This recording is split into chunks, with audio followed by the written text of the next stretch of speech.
క్రింద వీడియో చూడండి. ముందు గెంతుతున్న వాళ్ళకంటే వెనకాల ట్రాంపోలిన్ పైన ఒక ఆయన జంప్ చేస్తున్నారు. ఆయన పైన మీరు ఫోకస్ చేయండి, ధ్యాస పెట్టండి. ఎన్నిసార్లు జంప్ చేశారో లెక్క పెట్టండి.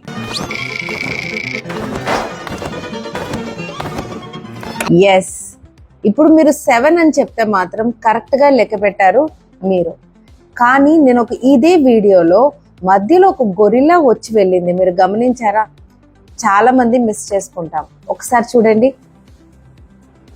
ఎస్, గొరిల్లా కనబడింది కదా. సో మన లైఫ్లో మనం దేనిపైన ధ్యాస పెడతామో, దేనిపైన సూపర్ ఫోకస్డ్గా ఉంటామో మనకు అది మాత్రమే కనపడుతుంది, వేరే ఏది కనపడదు. మనం అనుకుంటాం మనం అన్ని చూస్తున్నాము, అన్ని గమనిస్తున్నాము అనుకుంటాం, కానీ అలా కాదు. మన mind it is focused on one thing. It is meant to focus on one thing. దేనిపైన ఫోకస్ చేయాలనుకుంటున్నామో, దేని మీద మీరు సబ్ కాన్షియస్లో రిజిస్టర్ చేసుకొని ఆలోచిస్తారో దాన్నే మీరు లైఫ్లో ఫోకస్ చేస్తారు. That is the power of reticular activating system. అంటే ఇప్పుడు మీరు కూర్చున్న రూమ్లో మీరు కూర్చున్న చైర్ని ఫీల్ అవ్వండి, మీరు కూర్చున్న శ్వాసని ఫీల్ అవ్వండి, మీరు పైన తిరుగుతున్న ఫ్యాన్ని ఫీల్ అవ్వండి. అంటే ఇవన్నీ మనకి జ్ఞాపకం వస్తాయి. కానీ అంతవరకు ఇవన్నీ ఉన్నా కానీ మనం వాటిపైన ధ్యాస పెట్టాము. Because of RAS, reticular activating system.